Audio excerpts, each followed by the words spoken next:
I'm going out for a wander in Sanur today. Got to get a bit of a shave. It's getting a bit sort of ratty at the moment. I'm going to just come to Series Coffee Roasters first. I'm sort of going through their menu, trying all the different pieces of bread and stuff they've got, and I really love their coffee here. West side of the bypass. From here, it would normally take me about 20 minutes to walk to the actual beach.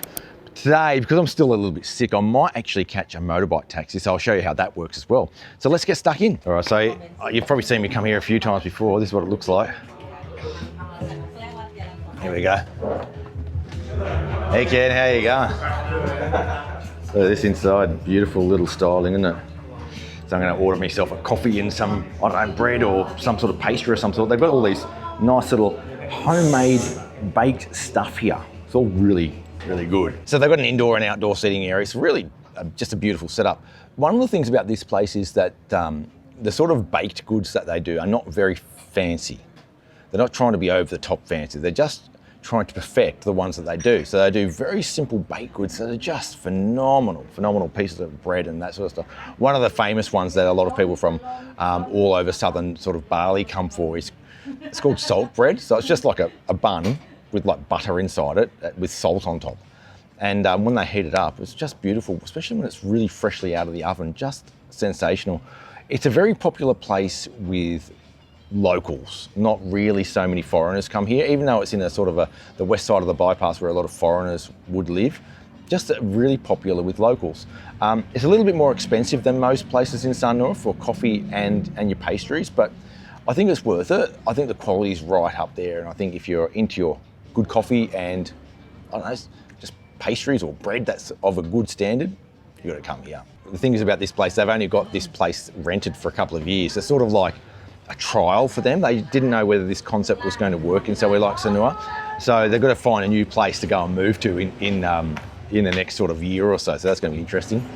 Kasi. Now the owners of this place, Ken and Vina, they actually worked in Australia for a very long time, so their English is top notch. So if you don't speak Indonesian, don't worry about that. Very good English over here, and they've got all the stylings that you'd expect from that sort of high standard that you would expect from Australia as well. All right, now we've got the scones. They've heated up these scones for us. Standard scone. They've got a bit of, I think, mulberry jam in there, it looks like, and then some cream. I'll give it a go. I can break it open without even using a knife, which is nice.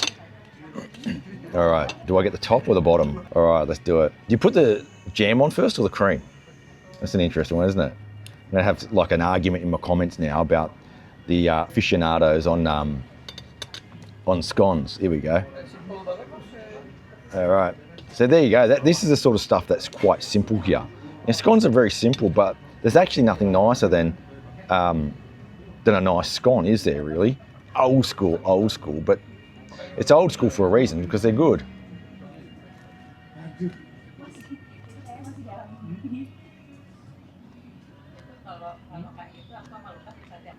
It's actually very good.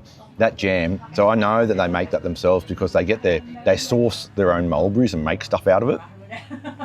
That's just, and the scone itself is just a really good scone. Very good. Even if you don't like scones, you know, sometimes scones are a bit, come for that, it's unreal. So that's a chiffon cake. I'm gonna get my finger into it because it looks like it's moist.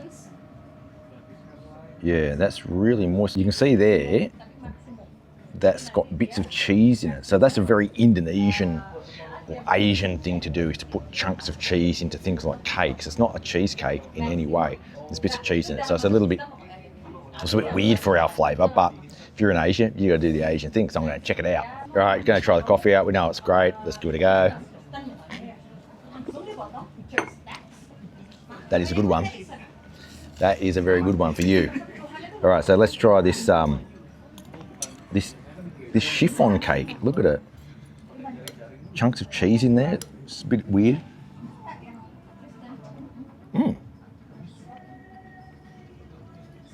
Tiny bits of saltiness from the cheese. It's overwhelmingly sweet though, the cake. Yeah. I mean, it's not really my thing, to be honest, that cheese thing. But I think it's a very cultural thing where I think in Asia, you're quite happy to put cheese on top of chocolate, and in Australia, you probably wouldn't do that so much. Yeah, So I really like that cake. I actually don't like the cheese bits in it. That's just my personal preference. It is a good cake though, like a very good chiffon cake.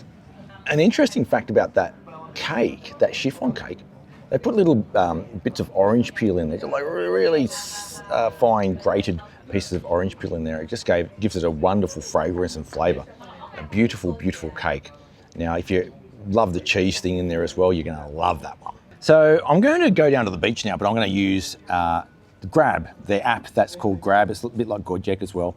And I'm going to choose one of those motorcycle taxi options. I wanted to sort of show you what it's like to actually catch a motorcycle taxi here and maybe dispel some of the, some of the things that you might be scared about getting on the back of a motorcycle taxi. So let's check it out. So the fare from this side of the bypass to the beach is 7,000 rupiah on the Grab app at the moment. I can walk to the beach from here in about 20 minutes.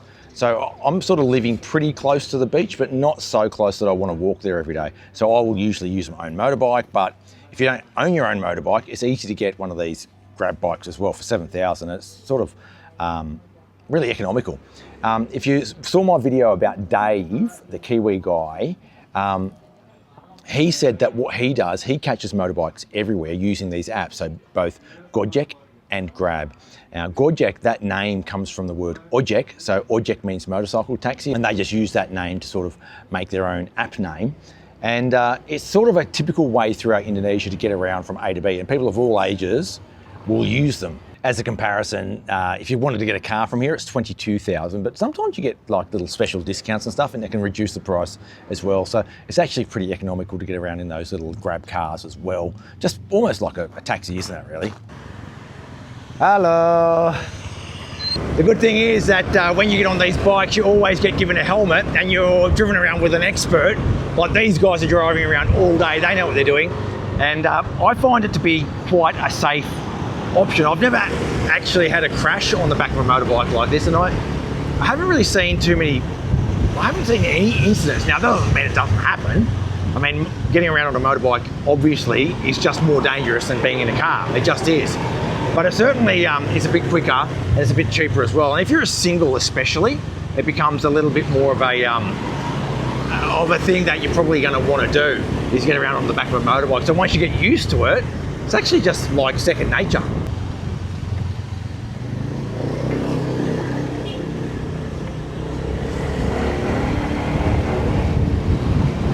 And that's that, as quick as you like. So quick to get down to the beach from where I just was on the back of a motorbike, like literally 5 minutes. The thing is, depending on where you stay when you're in Sanur, you sort of like, I think really have to decide what sort of transport sort of suits you. And if you're a couple, of course, getting in a car makes a lot more sense most of the time. But if Susan and I are in a heavily trafficked area, like if we're in Canggu, for example, or if we're in Jakarta or Bandung, we'll normally get on the back of motorbikes because it's just quicker. Even with two people, you sort of split up, get on the back of motorbikes, and it just is far, far quicker. Is it cheaper? Well, not really. I mean, it can be, but it's sort of sometimes cheaper, sometimes more expensive. It's just about the speed of things. The good thing about Sanur is that we just don't have that much traffic here.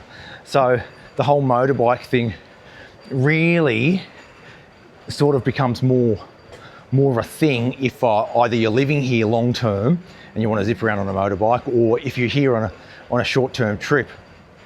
As a single, of course, getting around on the back of a motorbike sort of makes a little bit more sense. Today, I'm loading up on coffee. I'm going down to a place called Kopi Pantai. It's shortened to Kopan at Pantai Batu Jimbar, right next to the Maya Hotel in a little alleyway. So I'm going down the alleyway now, looks like this.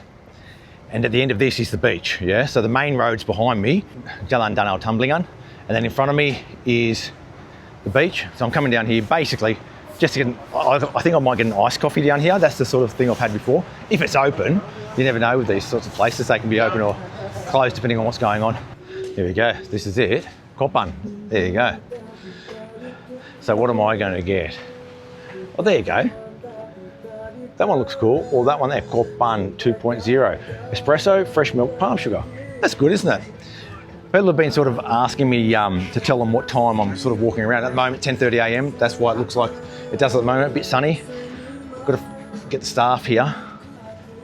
Lagi bobok mungkin ya. The guy who makes the coffee is actually the dude halfway up the alleyway that I pass. It's cleaning the alleyway. He's doing a bit of cleaning up. That's why he's not at his little stall at the moment. So yeah, I'm gonna get one of those. Kopan 2.0, 23,000 for that one. Let's check it out. The good thing about this little spot is that for most of the day, depending on what time you get here, most of the day it's in shade. It's in like a little alleyway. So I'll show you what it looks like from over here. Yeah, so that's the beach. That's the mayor just there.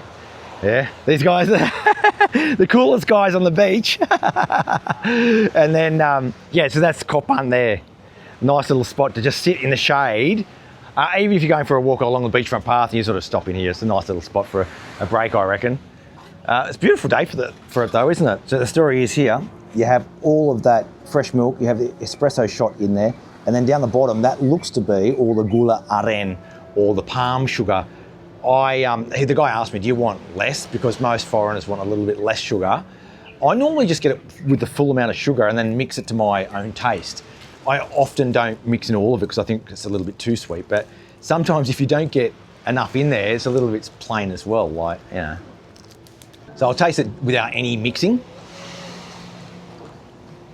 And to be honest, it's actually quite nice without any sugar in it at all. I don't normally have sugar in my coffee, so I'm only going to mix it a tiny bit and give it a go.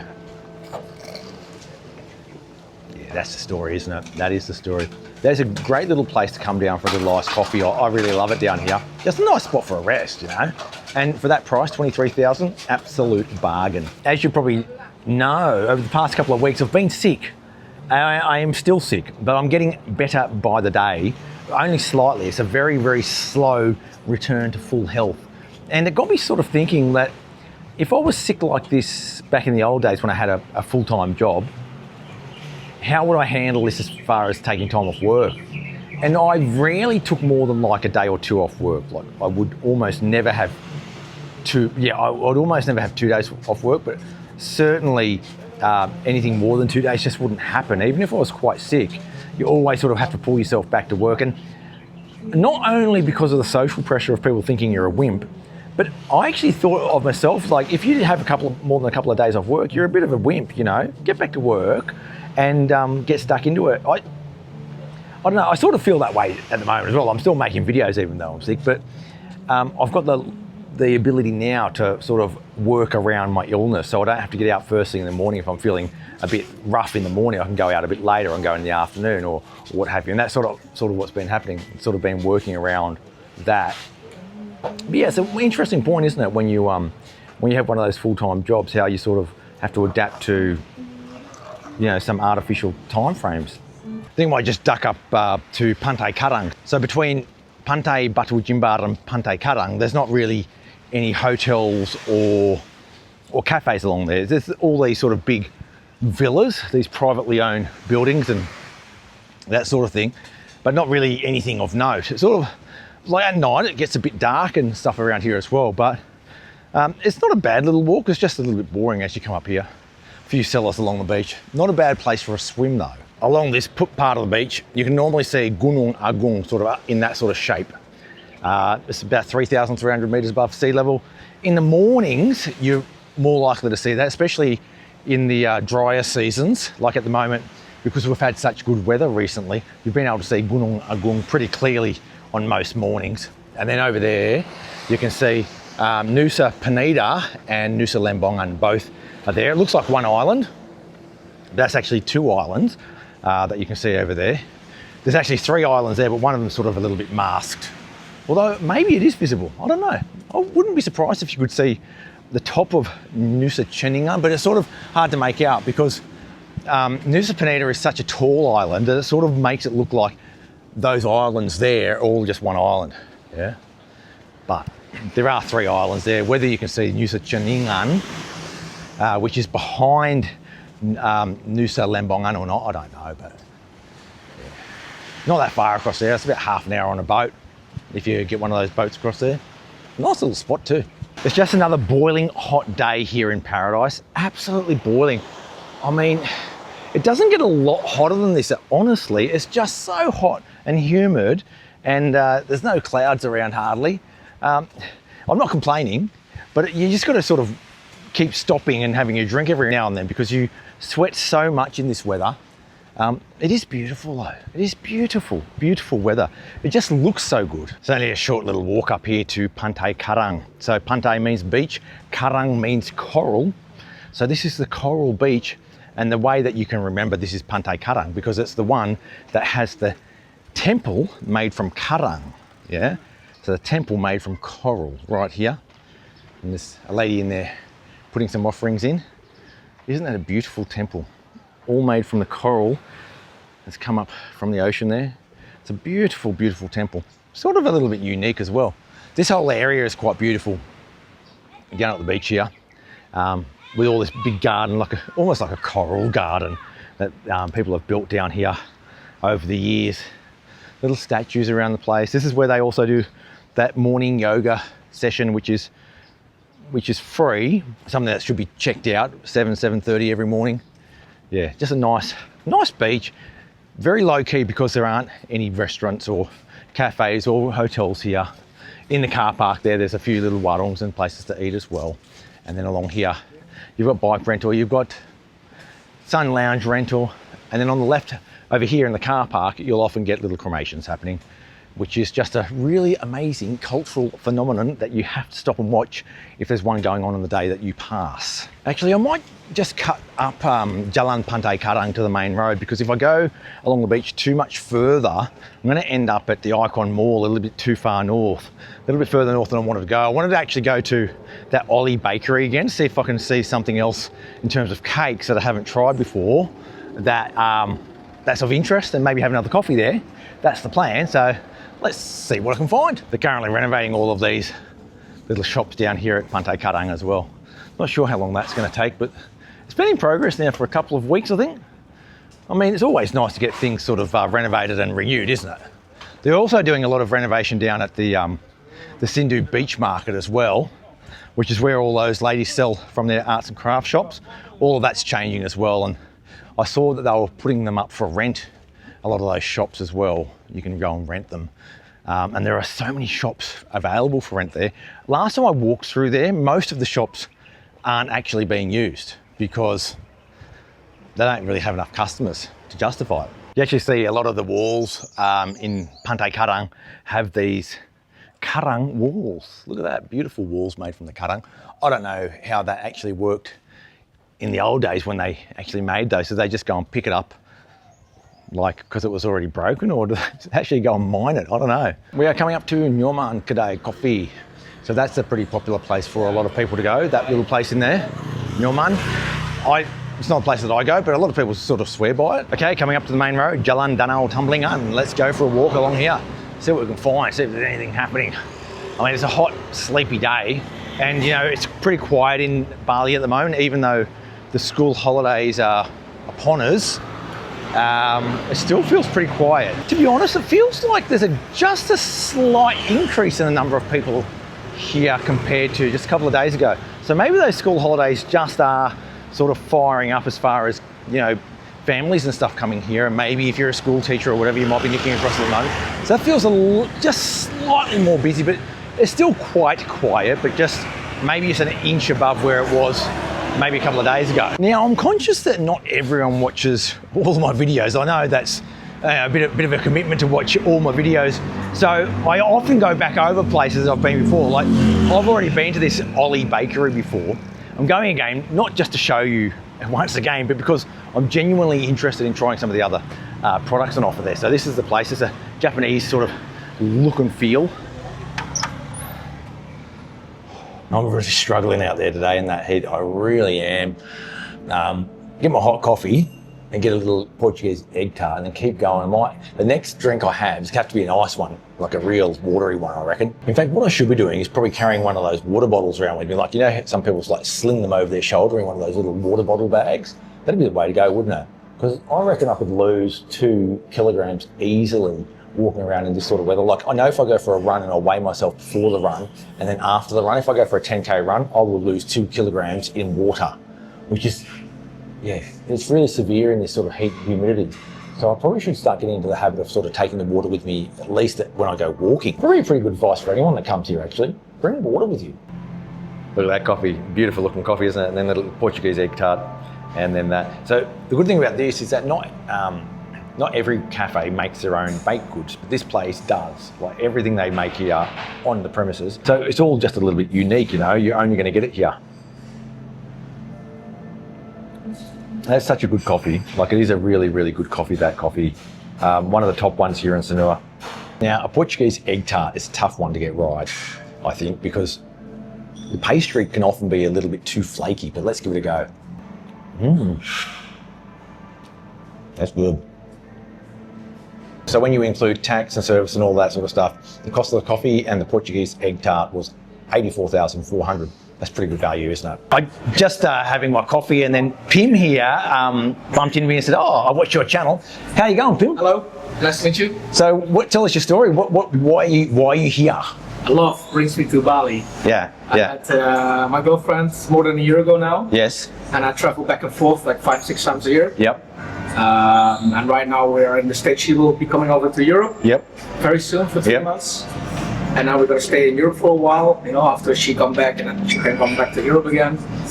And I'm probably going to get married and buy a house, and hopefully I can move to Indonesia as soon as possible. Yeah. So do you love it here? Yeah. Yeah. It's more relaxed. Yeah. The weather is better. Yeah. The food is great. Yeah. The people are always having smiles on their faces. Oh, mate, it's so important, isn't it? What about money? How do you think in the future you will get money if you live here? I mean, I'm still looking into it. I'm a business consultant, and right now I have to be usually with the clients. Yes. A lot of times because I manage departments, so I have to be in the department. But I see more and more my work is going remotely. So right now I'm working for a Dutch airline company. That's my client right now. But I do most work remotely, even from Bali now. So if that's more, I can basically make it that way, and then. Could you do something like 3 months in the Netherlands and then? You have to stay in that system. Oh, do you? Of clients, you know, and you never know when a client pops up. Okay. Because I usually come in when there's a problem. Yes. And you have to be there. And I have to be there. Yeah. So, and you never know who's the client, what's the problem. Just pops up. It's ad hoc. So your job over the next few years is to figure out how you can transfer your way of operating to living here. Yeah. Yeah. And maybe you can do that. Maybe you can. Maybe not. Maybe yes. Yeah. But also, of course, here you can live much more cheaply. Yes. So you know, your euro, dollar goes a long way. Yeah. And I guess that's the point, isn't it? That you have a lot more flexibility if things go wrong, or if you don't have a job for a while, it's okay. Yeah.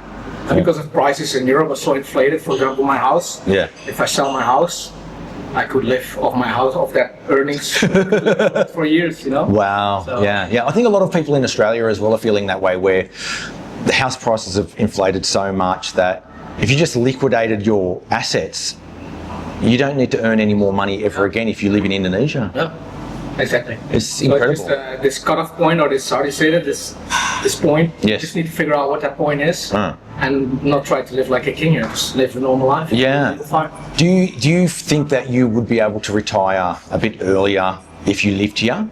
I mean, earlier is very easy because in the Netherlands they're gonna move retirement age to 72. Oh, wow! Yeah. So of course, probably. I mean, a family member of mine just died. He was 74. Oh no! It would mean you would only have 2 years of retirement. So that's not good. That's not good, is it? Yeah. So you definitely will be retiring earlier than that, especially here. Retiring or not at all, probably. I mean, it's too dramatic what I'm saying right now, but they're pushing it way back, you know. Yeah. So do you so in the interim period, have you been coming back to Bali quite often to see your girlfriend? Yeah. So how often have you been coming over to Bali? I think this is the 6th time in a year now. Wow. So I'm sitting in planes a lot. Wow. You'll be like the platinum frequent flyer status. I missed silver by 1 day. Did you? I did it 1 day and then I traveled the day after 2 days or something. So I missed it, but I don't care. Yeah. Oh, that's cool. Hey, look, thanks for being on the channel, mate. I really appreciate it. It's interesting. I've just been chatting for like half an hour with the owners of that Olli place. When I go and make these videos, I might make like a 20-minute, half an hour video, but in the background, I've been out for 3 hours chatting with people. I just get carried away because I'm a bit of a talker. It's funny because I'm a bit of an introvert generally, but when I get chatting with people, it can be quite like a lengthy discussion. And I'm interested in so many different topics that people have got to talk about. Like I can just carry on a discussion for ages. So don't sort of catch up with me in the street and expect to get away in 5 seconds because I might be chewing your ear off. As we move further up the main road, we come up to Sanur's most famous Proyek Mangkrak. That one is the Magnum residence, which I had thought was being torn down at the moment, but I don't know. Looks like, I mean, it's just an eyesore, isn't it? Like, it's crazy. But that's just the way it is, isn't it? Proyek Mangkrak. Not only do I love the sound of Proyek Mangkrak, I just think it has a really good feel and a sound to it. But the thing I like about it as well is that the whole terminology was created because it's actually a common occurrence in Indonesia. There are commonly stalled projects where someone's got this grand idea, they pour money into a project and the money runs out and the project gets abandoned or stalled, and often it'll just sit there for years and years at a time, and therefore you have that sort of Proyek Mangkrak thing. It's sort of like, it's a thing here. So a few videos ago, someone in my comments said that my hairdresser, Guccianto, is still in Java until the 1st of April. So now that we're in April, I'm assuming he's back on deck, and he might even have a queue of people at his hairdresser, but I've got to get over there because I'm looking like a wild man a bit. And although I can shave myself, I like going and chat to this guy. He's just such a nice guy, and you know, I don't mind slipping him 100,000 to get it. Well, I think it's 80,000 for a haircut and a shave. I mean, why not? Okay, here we go. GC Barber. That's my barber. What's going on?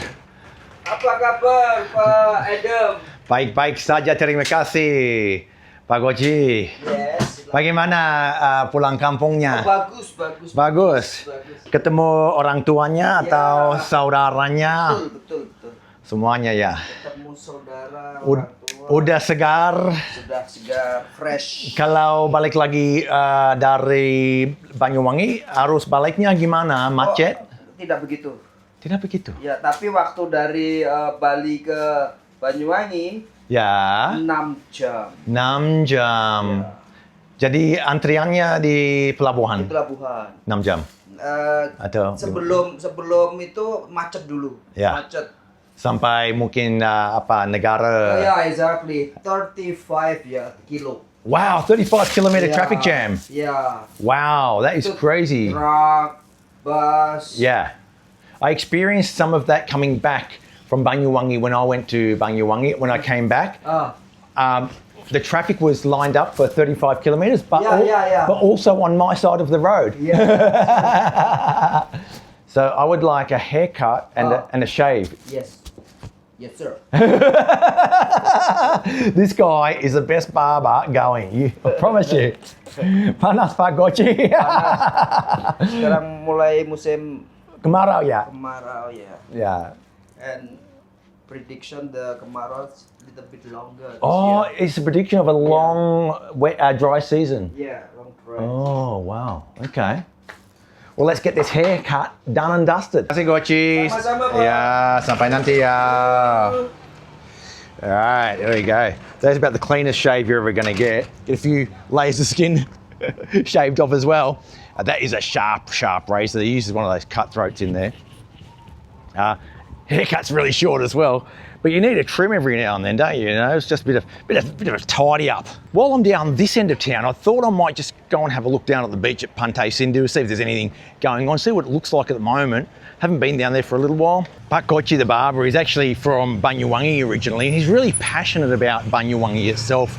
And he thinks the tourism potential there is just incredible, mainly because there's a lot of beautiful natural wonders around there as well, but also because there's a lot of old buildings and colonial architecture that really tell a range of good stories down there, some interesting stories, and he thinks there is tourism potential there. And I sort of do as well. It's a different type of tourism to what we used to, where you come to a beachside destination like Sanur and, you know, go to a bar and a cafe and that sort of thing. It's a totally different type of tourism that we're not so familiar with, and we don't sort of do too often. But it's a different style of tourism, and I think it's something that as time goes by, more and more people are going to be interested in to go and learn a few different things and see something a little bit different about the world that they hadn't known before. The problem is access to these places is quite difficult.